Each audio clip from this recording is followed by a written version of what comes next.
Proddatur election returning officer డ్యూటీలో ఉన్న special deputy collector Rammohan రెడ్డిని ఎన్నికల కమిషన్ సస్పెండ్ చేసిందని బూతుల వారీగా వార్డుల వారీగా దొంగ ఓట్లను లెక్కించి మృతుల ఓట్ల వివరాలను సేకరించి ఎన్నికల కమిషన్కు ఫిర్యాదు చేసిన తర్వాత ఎన్నికల కమిషన్ రామ్మోహన్ రెడ్డిని సస్పెండ్ చేస్తూ ఉత్తర్వులు జారీ చేసినందుకు ఆశిస్తున్నట్లు ప్రొద్దుటూరు నియోజకవర్గ టీడీపీ ఇన్ఛార్జ్ జీవి ప్రవీణ్ కుమార్ రెడ్డి పేర్కొన్నారు.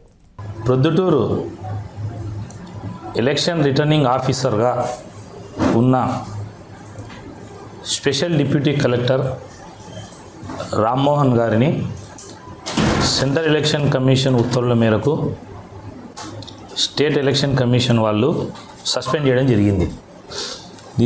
దీని యొక్క ముఖ్య ఉద్దేశం ఏంటంటే, నేను గత సంవత్సరం రోజుల నుంచి ప్రొద్దుటూరు నియోజకవర్గంలో డబుల్ ఎంట్రీసు, డెత్ ఓట్లు, ఫేక్ ఓట్లు అంటే దొంగ ఓట్లు, ఈ 3 రకాల కేటగిరీస్ బూత్ వైజు నేను కేంద్ర ఎన్నికల కమిషన్కి ఫిర్యాదు చేస్తూ వచ్చిన. ఉదాహరణకు ప్రొద్దుటూరులో ఎట్లా అంటే, మున్సిపాలిటీలో ఓటు ఉంటుంది, పంచాయతీలో ఓటు ఉంటుంది.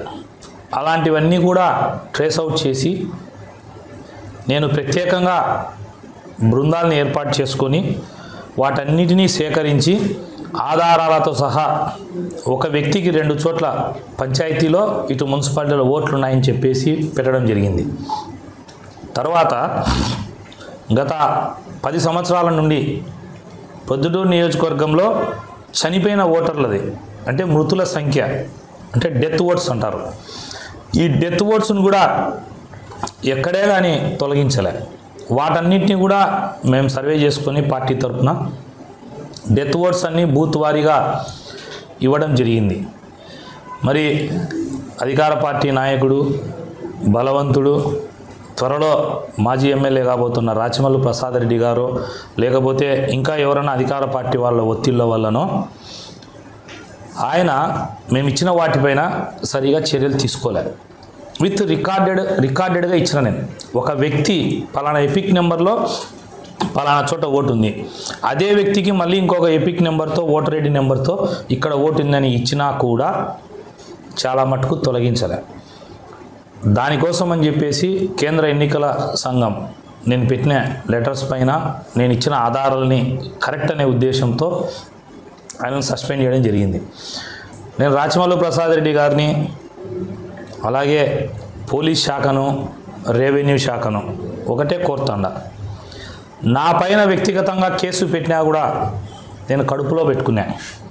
ప్రజాస్వామ్యాన్ని గన కూని చేసిన, ప్రజల హక్కులకు అడ్డం వచ్చిన, ప్రజల జోలికి వచ్చిన ఖబర్దార్ ఎవరినే కానీ వదిలిపెట్టే క్వశ్చనే ఉండదు. నా పైన వ్యక్తిగతంగా కేసులు పెట్టి నన్ను జైలు పాలు చేసినా కూడా బాధ భరించి కడుపులో పెట్టుకున్నా తప్ప నేను ఎక్కడ కూడా కంప్లైంట్స్ చేయలే. కారణం, గవర్నమెంట్ రాబోతోంది, తెలుగుదేశం పార్టీ ప్రభుత్వం. ఎవరైతే మా పైన అక్రమ కేసులు, తప్పుడు కేసులు పెట్టినారో ఆ రోజు ఎంక్వైరీలో నిజానిజాలు బయటికి తీస్తాం, ఆ ప్రాసెస్ వేరు. బట్ ప్రజాస్వామ్యం ఇంపార్టెంట్, ప్రజలు ముఖ్యం. ఇవాళ ప్రభుత్వాలు వస్తాయి, ప్రభుత్వాలు మారుతాయి. అంటే ప్రభుత్వాలు శాశ్వతమా? అధికారులు ఏమనుకుంటున్నారు? అసలు ఒక విషయం గమనించాల్సిన విషయం ఏంటంటే, తెలంగాణలో రాష్ట్ర డీజీపీని సస్పెండ్ చేసినారు. ఏది, రేవంత్ రెడ్డి గారిని ఎలక్షన్ కోడ్ ఉండగానే వచ్చి కలిసినాడని డీజీపీ అంతటోని సస్పెండ్ చేసినారు. ఇంకా మిగతా మీరెంత? అసలు మీరు ఎందుకు ప్రజాస్వామ్యాన్ని పరిరక్షించాల్సిన మీరు ఎందుకు తప్పుదారి పడుతున్నారో నాకు అర్థం కావట్లేదు. ప్రజాస్వామ్యాన్ని కాపాడండి, భవిష్యత్ తరాలకు ఉపయోగపడుతుంది. మీకు పిల్లలు ఉంటారు, మీ పిల్లల ప్రజాస్వామ్యాన్ని కూడా మీరు కాపాడాలా. మీరు ఇప్పుడు ప్రజాస్వామ్యాన్ని కూని చేస్తే భవిష్యత్ తరాల్లో మా పిల్లలు, మీ పిల్లలు, అందరి పిల్లలు ఇబ్బంది పడతారు. ఇది ఎందుకు గ్రహించడం లేదో నాకు అర్థం కాదు. మరి ఇవాళ నేను అడుగుతానా, తెలంగాణలో డీజీపీ గారినే సస్పెండ్ చేస్తే ప్రజాస్వామ్యం ఎలక్షన్ కమిషన్ చర్యలు అట్లుంటే, ఇక్కడ సర్కిల్ ఇన్స్పెక్టర్లు ప్రొద్దుటూరులో ఎట్లుందంటే, ఇది కూడా చెప్పాలా మీకు ఈ సందర్భంగా, 2 టౌన్ సర్కిల్ ఇన్స్పెక్టర్ ఇబ్రహీం గారి పైన కూడా నేను కంప్లైంట్ చేసిన. ఆల్రెడీ అది డీజీపీ గారికి యాక్షన్ తీసుకోమని వచ్చింది. దాని మీద కూడా అన్ని ఆధారాలు నేను కేంద్ర ఎన్నికల సంఘానికి ఇచ్చిన. త్వరలో ఆయన పైన కూడా ఎలక్షన్ కమిషన్ చర్యలు తీసుకుంటుందని చెప్పేసి ఆశాభావం వ్యక్తం చేస్తున్నాం. కారణం ఏంటంటే ధర్మం, నీతి, నిజాయితీ, ప్రజాస్వామ్యం. ఒకవేళ పోలీసులు అధికారుల దగ్గర మేము ఓడిపోవచ్చు, బట్ న్యాయస్థానంలో కేంద్ర ఎన్నికల సంఘం ఇట్లా పైన దగ్గర ఖచ్చితంగా ప్రజాస్వామ్యం గెలుస్తుంది. ట్రబుల్ మ్యాంగ్లర్స్ అంట, ఇది ఒక కొత్త పేరు పెట్టి దీనిపైన కూడా నేను సెంట్రల్ ఎలక్షన్ కమిషన్ కంప్లైంట్ చేసిన. కేవలం టీడీపీ సానుభూతి పరులను మాత్రమే ట్రబుల్ మ్యాంగ్లర్స్ అని చెప్పేసి స్టేషన్కి పిలిపిస్తారు. ఏ ఒక్క కేసు లేకపోయినా క్లియర్గా చట్టం ఉంది. ఏ వ్యక్తి పైన అయినా దౌర్జన్యాలు, గొడవలు, అటెంప్ట్ మర్డర్లు, హత్యాయత్నము లేదా హత్య ఇటువంటి క్రైమ్స్ ఏవైతే క్రైమ్ డైరెక్ట్ ఇన్వాల్వ్మెంట్ ఉంటుందో అలాంటి వాళ్ళని ఎలక్షన్ టైంలో పిలిచి కౌన్సిలింగ్ ఇవ్వచ్చు, రౌడీ షీటర్లకు ఇవ్వచ్చు, వాళ్ళను బైండ్ ఓవర్ చేసుకోవచ్చు. ఇదేంది ఇది కొత్త సిస్టమ్? ఏ ఒక్క కేసు ఉండదు, అతన్ని పిలిచి స్టేషన్లో ఇది చేస్తున్నారు.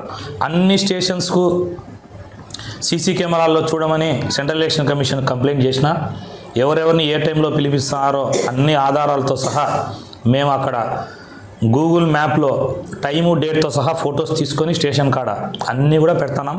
దయచేసి రిక్వెస్ట్ చేస్తున్నా పోలీస్ డిపార్ట్మెంట్ను, రెవెన్యూ వాళ్ళను, పోలీస్ డిపార్ట్మెంట్ను ఈ విషయంలో రిక్వెస్ట్ చేస్తున్నా, రెవెన్యూ వాళ్ళని ఈ ఓట్ల విషయంలో ఎలక్షన్ ఫేర్గా జరిగేదానికి మీరు పనిచేయండి.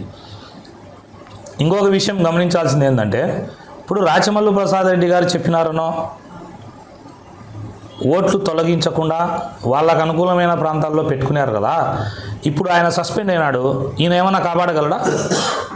ఎవరికి మచ్చ, ఎవరికి చెడ్డ పేరు, అది కూడా అధికారులు ఆలోచన చేయాలా. ఉడికేదో మేము ప్రభుత్వ అధికారులం ఉండాము, గవర్నమెంట్లో ఎవరుంటే వాళ్ళు చెప్తే చేస్తా పోదామంటే ప్రజాస్వామ్యం గెలవాలా. ప్రభుత్వంలో ఉండే నాయకుడు కాదు గెలవాల్సింది, ప్రజాస్వామ్యంలో ప్రజలు గెలవాలా. ఖచ్చితంగా ప్రొద్దుటూరులో కూడా